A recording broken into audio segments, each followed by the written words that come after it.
ఆ రోజున కాంగ్రెస్ గవర్నమెంట్ కూడా ఏమనుకుందంటే ఎంత వ్యతిరేకత వచ్చినా పోలవరం అవడంతో మొత్తం పోతుంది.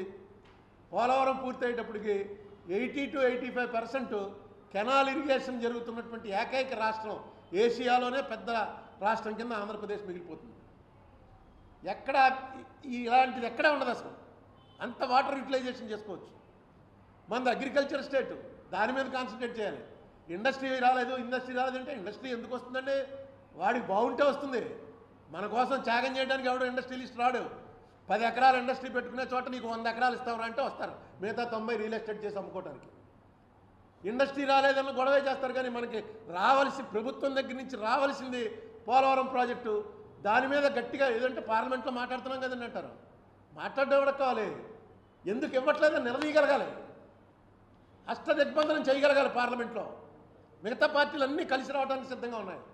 పోనీ ఇది ఏమన్నా కొత్త కోరిక కాదు, తీరిపోయిన కోరిక. అమలు చేయట్లేదంతే. దీని మీద కూడా కాన్సన్ట్రేషన్ చేయకపోతే మళ్ళీ మామూలుగా స్టార్ట్ అయింది. మళ్ళీ ఎలక్షన్లో స్టార్ట్ అవుతుంది. నేను వస్తే అది తీసుకొస్తా, నేను వస్తే ఇది తీసుకొస్తా. ఇదే 2 పార్టీలు చెప్తాయి. 10 ఏళ్లలో 2 పార్టీలు 2 ఐదులు పరిపాలించే కదా. ఇంకా జగన్మోహన్ రెడ్డికి 4-5 నెలల్లో 5 ఏళ్ళు అవుతుంది. దీంట్లో ఈ ఏపీ రీఆర్గనైజేషన్ యాక్ట్ని ఇంప్లిమెంట్ చేయడంలో ఏమేంటి సాధించగలిగారు చెప్పండి ఒక్కసారి. చంద్రబాబు నాయుడు గారిది సాధించలేకపోయాడని ఆయన ఓడించారు, మిమ్మల్ని గెలిపించారు ఎవడో ఊహించినంత మెజార్టీతో. మీరేం చేశారు? ఎక్కడ దీన్ని రిప్రజెంట్ చేశారు? దీని మీద ఎవరితో మాట్లాడారు? ఇప్పుడు క్లియర్గా నిన్న మొన్న ఫస్ట్ ఫేజ్ ఆఫ్ పోలవరం 2026 దాకా అవ్వదు అని యూనియన్ గవర్నమెంట్ డిక్లేర్ చేసింది. ఫస్ట్ ఫేజ్ అంటే అది ఎప్పుడో అయిపోవాలి. దానికోసం అసలు ఇది నేషనల్ ప్రాజెక్టే అవ్వక్కర్లా. ఫస్ట్ ఫేజ్ ఏంటి? ఒక ఆనకట్ట. మనకు అది ఎప్పుడైతే 45 మీటర్ల ఎత్తుకొస్తుందో అప్పుడు పవర్ రావటం దాంట్లోంచి ఇవన్నీ జరుగుతాయి. కానీ 41 మీటర్ల ఎత్తులో అంటే అది ఒక ఆనకట్ట, ధవళేశ్వరం ఆనకట్టలాగా అక్కడ ఆనకట్ట వస్తుంది. దానికి పెద్ద ముంపు కూడా ఉండదు. అది రాజశేఖర రెడ్డి ఉన్నప్పుడైతే అప్పుడే కట్టేసింది. 41 మీటర్లు అయితే మొదలుపెట్టాడు కూడా, కాలువలు కూడా దవ్వాడు. వాటర్ అన్నది మెయిన్ ప్రధానమైనటువంటి అంశమై తెలిసి కూడా నిన్న మొన్న చూశారుగా తెలంగాణ అసెంబ్లీ అంతా వాటర్ గొడవ అవుతుంది. వాటర్ మీద ఉన్నటువంటి ఇంట్రెస్ట్, ఇంపార్టెన్స్ అటువంటిది. పోలవరం ప్రాజెక్టు విషయంలో సరైనటువంటి శ్రద్ధ 2 ప్రభుత్వాలు చూపించలేదని చెప్పడానికి నాకేం కూడా సందేహం లేదు. రేపు కొత్తగా మళ్ళీ ఎలక్షన్ వస్తుంది, ఈయన ఎంత ఇస్తాడు ఆయన ఎంత ఇస్తాడు అన్న దాని మీద రన్ అవుతాం తప్ప, నెగ్గితే నేను మీకు 3,000 5,000 చేస్తాను ఒక ఆయన, ఇంకో ఆయన 5,000 7,000 చేస్తాను, ఇదే గొడవ చేస్తున్నారు తప్ప మనం విడిపోయినప్పుడు మనకి ఇష్టం లేకుండా మన బయటికి గెంటేసినప్పుడు ఏదైతే మనకు తుండుగుట్ట మీద వేసి భుజం మీద వేసి ఇది కొట్టారా నీకు పో అవతలకని తోస్తే బయటికి రాగానే తుండుగుట్ట కూడా లాగేశాను.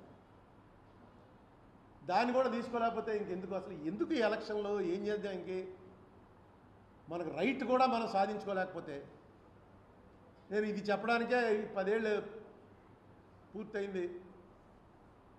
10 ఏళ్ళు పూర్తయ్యాక ఒకసారి వెనక్కి తిరిగి చూసుకుంటే డిసప్పాయింట్మెంట్ తప్ప ఏమీ లేదు. ఎప్పటికైనా కోర్టులో కేసుకి ఎవరినైనా పెద్ద అడ్వకేట్ని పంపించి వాదనలు ప్రారంభించండి. నేను సరిపోను, నేను దాన్ని బతికించి ఉంచడానికే సరిపోతున్నాను. అది కూడా అక్కడికి వెళ్ళి ఏమో ఏ రోజు నేను ఒక్కడే అయితే వీడు ఇంతేనండి, వీడు ఇలా వచ్చి ఇదే గొడవ, వీడు తప్ప ఎప్పటికీ పట్టలేదు స్టేట్లో, ఎందుకు వీడికి ఏం పని లేదా టైం లేదు ఖాళీగా ఉండేలా వచ్చి ఇక్కడ గొడవ చేస్తున్నాడు అని చెప్పి కొట్టేస్తారు. ఎప్పుడో కేసు డిస్మిస్ అంటారు, లేదా ఆ పక్కన పెట్టేయండి దీన్ని ఇప్పుడు ఏం చేయక్కర్లేదు అంటారు. గవర్నమెంట్ ఎంటర్ అయిందనగానే నేను చాలా సంతోషించి ఇక్కడ మనం ప్రెస్ మీట్ పెట్టి జగన్మోహన్ రెడ్డికి అభినందనలు కూడా తెలియజేశాం. గవర్నమెంట్ ఎంటర్ అయిందనగానే ఎందుకు ఈ ఎంటర్ ఏంటి ఏమి దానివల్ల ప్రయోజనం లేకపోతే వెంటనే అడ్వాన్స్ డేట్ తీసుకోండి. మీరు ఎలక్షన్కి వెళ్ళే లోపలనే అడ్వాన్స్ డేట్ ఒక సీనియర్ వచ్చి అడిగితే వెంటనే ఇస్తారు. అడ్వాన్స్ డేట్ తీసుకోండి. తీసుకుని జరిగింది తప్పు, ఏపీ రీఆర్గనైజేషన్ ఇంప్లిమెంట్ చేయాలి, 100% ఇంప్లిమెంట్ చేయాలి అని కోర్టు చేత చెప్పించండి. ఎఫిడేవిట్ బాగా వేశారు, ఎఫిడేవిట్లో అన్నీ వేశారు. అసలు ఈ డివిజనే ఏ బేస్ మీద డివిజన్ చేశారని కూడా అడిగారు. ఆంధ్రప్రదేశ్ గవర్నమెంట్ అడిగింది. మనకు అక్కడి నుంచి రావాల్సినవి సుమారు 1,40,000 కోట్ల రూపాయలు మనకి తెలంగాణకి మనకి డిస్ప్యూటెడ్ మనీ ఈ షెడ్యూల్ 10, 11, 9, 10 దాని మీద అసలు ఏమీ ఉండదు. మేము ఏమంటారు అంటే వీళ్ళు ఏం అడగరు. పవర్ అడ్జస్ట్మెంట్ ఏదో చేసుకుంది, అదో 3,000 4,000 కోట్లు ఉంది, అది రాదు. ఏంటి మనకి ఎక్కడ ఇటు తెలంగాణ గవర్నమెంట్ తోటి బలహీనతే, కేంద్ర ప్రభుత్వంతో బలహీనతే, అందరితోటి మనకి ఎందుకు? మీరు అడుగుతున్నది మీకోసమా? స్టేట్ కోసం కదా. ఎందుకు మనం ఆ బలహీనతలో ఉన్నాం అనేటువంటి ఇంప్రెషన్ ఇవ్వాలి? అసలు అడగండి, ఖచ్చితంగా అడగండి. మనకి ఎందుకు ఇంత లేటు? 10 ఏళ్ళు లేటా? చాలా దురదృష్టకరమైన విషయం. ఈవేళ మిమ్మల్ని అందరినీ ఆదివారం ఇబ్బంది పెట్టడానికి కూడా కారణం ఏంటంటే ఈవేళ సిగ్నిఫికెంట్ డే, చాలా బ్లాక్ డే. ఈ బ్లాక్ డే అన్నది నేను అన్నమాట కాదు.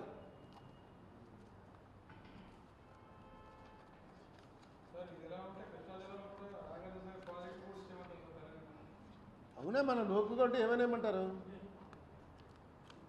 ఇదిగో ఇది అమిత్ షా గారు 6/8/2019 నాడు లోక్సభలో ఇచ్చిన speech. Sir, through this Lok Sabha I want to tell the people of Andhra, Telangana and also the people of the rest of the country what discussion they did. A proposal is sent which was rejected by the government of AP with 2/3 majority in Andhra Assembly. The doors of Lok Sabha were closed. Marshals have lifted the MPs and have thrown them out. That day is the black day. ఇది ఎప్పుడు కాశ్మీర్ చేస్తున్నప్పుడు 370 రద్దు చేస్తున్నప్పుడు ఇచ్చిన speech. Today is not the black day. That day is the black day. Now you are telling we are not following the rules. Don't forget, your ruling was a black day. Local assembly and local upper house, the council, felt that there should be no division. But why you did it? And why you are stopping us from doing what you did? మీరు ఆ రోజున assembly council reject చేసిన పని మేము ఈవేళ కాశ్మీర్ చేస్తుంటే మీకు ఆపేటువంటి అధికారం ఎక్కడుంది? తలుపులేసి మార్షల్స్ వచ్చి బయటికి గెంటేసి ఇది మీరు పెట్టిన సాంప్రదాయం. ఇదిగో మేము కాశ్మీర్ మీద డిస్కషన్ చేస్తున్నాం. కాశ్మీర్ది కూడా సేమ్ ఏంటంటే కాన్స్టిట్యూషన్ ప్రకారం కాశ్మీర్ అసెంబ్లీ తీర్మానం చేస్తే తప్ప కాశ్మీర్ జోలికి వెళ్ళకూడదు. వీళ్ళు కాశ్మీర్ అసెంబ్లీ రద్దు చేశారు. అది ఎలా చేశారు అని అడిగారు అపోజిషన్ వాళ్ళు. అపోజిషన్కి చెప్పాడు ఆయన, మీరేం చేశారా? దీనికి సమాధానం కాదు. ఆవేళ నువ్వేం చేసావు? ఇలాగా ఏ తప్పు చేశారని కేంద్రాన్ని అడిగిన మోడీ గారు అలాగే చెప్పాడు. కేంద్రాన్ని ఏ తప్పు పట్టిన వాళ్ళు లేచే ఉంటారు, ఆంధ్రాకి మీరేం చేశారండి? వాళ్ళు చేశారని కూడా వీళ్ళకి తెలియదు. ఆ రోజున మీరేం చేశారని కూడా వీళ్ళు అడగరు. ఆ రోజున వీళ్ళు ఆపితే లేదు కదా, అసలు బీజేపీ వాళ్ళు ఆపితే జరుగుతున్నది అన్కాన్స్టిట్యూషనల్ ఆగం అంటే లేదు. వాళ్ళు నోరు మూసి కూరుకున్నారు. ఇప్పుడు వీళ్ళని అడుగుతుంటారు. దీని మీద ఒక్క డిబేట్ పెట్టండి అని చంద్రబాబు నాయుడు గారిని నేను కలిశాను. జగన్మోహన్ రెడ్డి గారు సీఎం అవగానే రాసిన ఫస్ట్ లెటర్ అదే రాశాను నేను. బాబు, కొంచెం ఆల్రెడీ చంద్రబాబు నాయుడు గారు ఎస్ అని చేయలేకపోయాడు, నువ్వు చెయ్యి. 23 మంది ఎంపీలు ఉన్నారు. నువ్వేమి మోడీని తప్పు పట్టక్కలా, బీజేపీని తప్పు పట్టక్కలా. ఆ వేళ జరిగిన దాని మీద డిబేట్ పెట్టండి. అది జరిగింది రాజ్యాంగమా కాదా అంటే వాళ్ళు రెడీ అయ్యారు. నేను వెళ్ళి బీజేపీ ఎంపీలతో మాట్లాడాను, వాళ్ళందరూ రెడీ అయ్యారు. అది పెట్టింది కాంగ్రెస్ తప్పు, నాకే అభ్యంతరం లేదు, పెట్టమనండి అని. కాంగ్రెస్ వాళ్ళకి చెప్పాను, బాబు పెడుతున్నారా రేపని, పెట్టమనండి, మాకు కూడా అదే కావాలి. బిల్లు పెడితే మేము బిల్లు పెట్టింది పాస్ చేసిందారా లేదా వాళ్ళని అడగాలి.